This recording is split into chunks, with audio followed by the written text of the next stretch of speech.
Ouais, non, plus sur la droite, sur la gauche, ouais. Bon, pour le sapin là, c'est bon, ok. Maintenant, il faut mettre les décos. Non, Régis, non, ne mets pas tes boules sur le sapin, c'est pas. Oh, patin de bretzel de merde.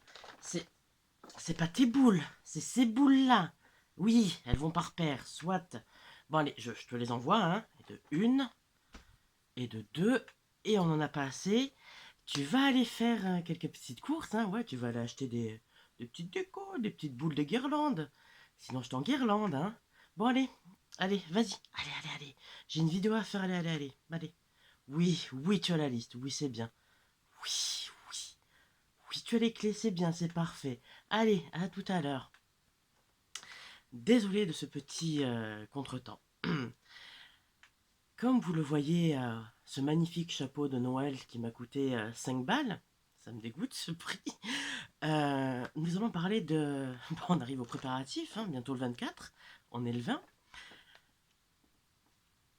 Quelle idée cadeau faire, quel cadeau à offrir? Et vous avez lu le titre de cette vidéo. Et non, une vie animale, c'est clairement pas un cadeau. Non. Non, alors j'explique. Quand on prend un animal, on réfléchit. On, euh, on se renseigne, on voit les conditions qu'il lui faut, on prépare quelle place lui est réservée dans l'appartement, dans la maison. Oui, parce que du coup, ça devient un membre de la famille. Important, il faut le savoir. Peu importe le temps, la durabilité de l'animal, une souris qui peut vivre 2 ans, si elle a les bons soins, si elle est bien, si on s'en occupe bien, elle peut vivre facilement un petit peu plus. Moi, je sais que mes souris, je les avais gardées 3 4 ans, quelque chose comme ça. Il faut savoir aussi que ce sont, par exemple, pour des rongeurs, ce sont des animaux qui sont très fragiles, qui sont cardiaques. Ne les offrez pas à un enfant. Non, surtout pas. Sinon, vous allez devoir trouver des excuses pour les changer régulièrement. Et c'est dégueulasse pour ces pauvres souris, pour ces pauvres rongeurs. Euh, un lapin, pourquoi pas? C'est tout mignon un lapin. Et puis, qu'est-ce que on pourra avoir comme problème avec cette petite boule de poils? Bah tout simplement, un lapin, ça n'a pas besoin d'une cage qui fait 2 fois sa taille ou qui est trop petite. Non, il va lui falloir une grande cage avec une possibilité d'aménagement. Si vous avez un balcon, un aménagement spécifique rien que pour lui, où il puisse creuser un petit peu, se défouler, se dépenser, explorer un petit peu, ce genre de choses. Et puis même, quitte à prendre un animal, il va s'ennuyer tout seul, prenez-en deux. Évitez un mâle et une femelle, parce que les rongeurs se reproduisent à une vitesse, mais vraiment de... c'est un truc de malade. Euh, Ah oui, pareil, si vous prenez des rats, qui sont des animaux vraiment super et super intelligents, ils vont déprimer si vous en prenez qu'un. Donc prenez-en deux, prévoyez une grande cage, des possibilités de cachette, éventuellement les cages avec les tunnels, ce genre de trucs, ça, mais en grand, très grand, plus grand que ce que vous pensez qu'ils auraient besoin. Pour ce qui va être, ben, je sais pas moi par exemple, le classique poisson rouge. Non, je vous vois venir. Certes, le bocal tout rond, il a l'air tout mignon avec ce petit poisson un peu bubule bouboule. Non. Vous prenez un vrai aquarium qui a plus d'espace, vous emménagez avec de quoi, des petits recoins où il peut se cacher, des choses comme ça. Des plantes, qu'elles soient fausses ou vraies, mais il a besoin lui aussi d'avoir un certain espace, d'avoir un cadre de vie un petit peu plus moins morne, en tout cas, que ce qu'on a l'habitude. Et en plus, je crois que maintenant, les bocaux ronds sont interdits à la vente parce que c'est tout simplement de la cruauté animale. Voilà. Si vous voulez un poisson qui a pas besoin d'un gros volume, optez pour un combattant, mais n'en prenez qu'un seul. Sinon, ils vont s'entretuer. Pareil, quand vous prenez des animaux, des rongeurs, que vous en prenez donc deux, prenez-les dans le même magasin. C'est-à-dire que du coup, ce sera même éleveur, les rongeurs se connaissent, ont les mêmes odeurs, ne vont pas s'entretuer. Ne prenez pas, comme j'ai dit, un mâle et une femelle, non. Euh, Quel autre conseil? Pareil, pour tout ce qui est nac, insectes, Reptile, ça a des besoins spécifiques. Ça ne peut pas vivre dans un petit truc. Il y a plein de chaînes hyper intéressantes sur YouTube qui expliquent, qui font des tutos et qui t'expliquent comment t'en occuper, comment leur offrir le meilleur, ben, les meilleurs soins, le meilleur biotope pour qu'ils puissent bien vivre, bien s'épanouir. En plus, avec des insectes, par exemple, suivant ce que vous prenez, plus classique le phasme, vous allez avoir la possibilité d'avoir une repro hyper intéressante et vous allez faire vivre des générations de phasmes. Pour en venir maintenant aux oiseaux, pourquoi pas? J'ai horreur, horreur. Les oiseaux en cage, c'est contre-productif. Ce sont des animaux qui sont faits pour voler. Donc voilà, la petite cage pour les canaris, le petit truc qui fait cette taille-là, et qui est grand comme ça, et que la plupart du temps les gens mettent sur le balcon, parce que, ah, ils piaillent trop, c'est chiant, on va les mettre dehors. Non.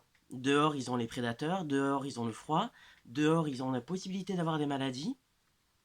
Donc non, à l'intérieur, et grande cage. Grande cage pour ne pas qu'ils s'ennuient, pour qu'ils puissent voler un petit peu, pour qu'ils puissent construire leur nid, ce genre de choses. Après, remettez-vous en question. Ouais, vous voulez prendre un animal, vous avez longuement réfléchi. Ne vous dites pas un petit peu que ça pourrait être sympa d'offrir une seconde chance à un animal qui a eu un parcours difficile, qui a été abandonné. Les SPA, les refuges fourmis de chiens, de chats, même des chiots, des chatons, des lapins. J'ai découvert ça il n'y a pas longtemps.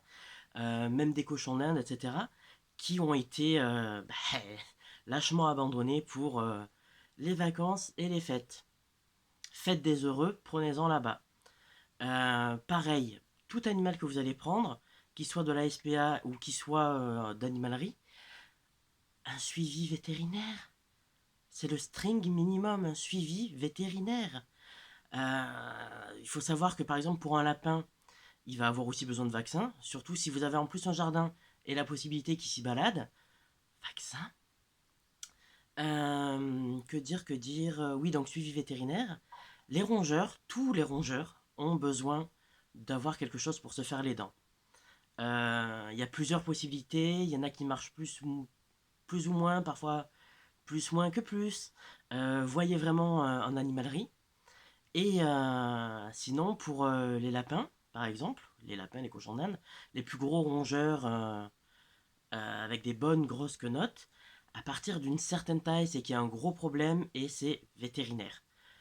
Tout simplement parce que sinon, chez les rongeurs, de façon générale, les dents vont pousser jusqu'à entraîner la mort de l'animal. C'est-à-dire que ça va monter, ça va leur perforer le palais. Ils ne pourront plus, de toute façon, même si ça ne perfore pas le palais, ils ne pourront plus boire, plus manger. Donc ils vont être très fatigués et si on ne fait rien, ben, ils vont mourir. Si vous avez un balcon, c'est bien, mais l'été, prévoyez un coin ombre pour eux, pour qu'ils puissent courir, se faire un petit peu des petits kiffs de rongeurs, quoi, même s'ils n'ont pas une longévité de ouf. Pensez à eux, faites-leur plaisir à eux, plutôt que de vous faire plaisir à vous. Et si vous leur faites plaisir à eux, ça va vous faire plaisir parce que vous verrez que votre animal sera plus dynamique, sera plus heureux, sera plus... ouais, il vivra sa meilleure vie, quoi. Et vraiment, pensez surtout aux possibilités de passer par des refuges, par des SPA, parce que déjà, ils sont hyper chargés. Et ben, tout simplement, ça offre, en plus, période de Noël, les gens, période de Noël. Les animaux aussi, on doit avoir un petit Noël. Pensez à ce chat qui est borgne ou qui est aveugle, qui a droit à avoir de l'amour, tout simplement, comme nous tous. Enfin, sauf certaines personnes, hein. J'en connais quelques-unes, mais je vais pas dire les noms. Je suis pas là pour ça, la délation. Non. Oui, non, non, mais offrez vraiment un cadre de vie adapté à l'animal. Contrôle vétérinaire. Tout ce qu'il faut. Renseignez-vous vraiment sur les races. Enfin, quand vous prenez des chiens, renseignez-vous sur les races des chiens. Toute race a un besoin spécifique. Alors, on arrête l'idée reçue de malinois hein, agressif, pitbull agressif. J'en connais qui sont super adorables, super attachants. Ah oui, voici un petit truc. On ne tape pas son chien comme on ne taperait pas son enfant. Mauvais exemple, il y a des parents qui tapent leur gosse. On ne tape pas un chien, un chiot, quand ça débute, ça fait des conneries. On peut le gronder, mais ça sera pas productif de le taper. Il faut être, il faut avoir en fait une éducation bienveillante envers le chiot. Pour, ben, tu lui montres qu'il a fait une bêtise, tu peux le montrer sans le brutaliser, sans lui créer des traumas qui après vont faire que, ouais, peut-être il va devenir agressif, il va peut-être devenir dépressif, il peut développer des pathologies à cause de traumatismes comme ça. Donc il faut vraiment être dans l'éducation bienveillante et faire tout simplement ben, leur apporter beaucoup beaucoup d'amour. Voilà, je crois que j'ai fini cette vidéo. Je vous souhaite de passer de bonnes fêtes avant que Régis revienne. Putain, les nuls avaient raison. Bon, voilà, passez de bonnes fêtes, vous et vos animaux, vos futurs animaux. Et n'oubliez pas de réfléchir. Et si jamais vous voulez à tout prix offrir à un enfant, il faut le responsabiliser. Il faut vraiment le responsabiliser à fond. Lui expliquer que voilà, à tel moment tu fais la cage, tu les nourris, tu les sors, tu enrichis un petit peu son environnement, tu lui permets des moments dans le jardin surveillés, s'il est vacciné bien sûr, qui n'a pas la possibilité non plus de s'échapper, mais en général, ils vont plutôt avoir tendance, j'ai des amis qui en ont un, et leur lapin n'a jamais eu envie de se barrer, hein. Donc voilà, beaucoup de bienveillance, beaucoup d'amour, de patience aussi, parce pour créer un lien, parfois ça peut être long suivant l'animal que tu prends. Bon, c'est sûr qu'un reptile, tu n'auras jamais, il va pas venir te rapporter une balle et te faire une grosse léchouille. Dernier petit point, voilà, les lance-balles c'est très bien, mais ne lancez pas trop vers le haut et trop fort, parce que le chien va peut tout simplement s'étouffer. Il peut la gober et s'étouffer. Les bâtons. Ouh, fou, fou, fou, fou, fou, les bâtons, on arrête parce que le chien, suivant comment on lance le bâton, en l'attrapant, il peut se le prendre dans la gorge, se faire perforer la gorge, et là, c'est vétérinaire direct. Pareil, si vous jouez avec votre chien et un arroseur, enfin un tuyau arroseur, on évite, on le mouille un petit peu, des petits jets comme ça, mais il faut pas qu'il essaie de les choper, parce que si jamais c'est vraiment le jet classique, il va avoir de gros problèmes, et là ça va être vétérinaire, ça va coûter une blinde. Voilà, c'était tout pour cette petite vidéo. Je vous souhaite de passer de très bonnes fêtes, je dirais même pour conclure, à part abonnez-vous, commentez, etc., likez et tout ce qu'un youtubeur vous dirait. Passez de bonnes fêtes et ho ho ho ho, à bientôt.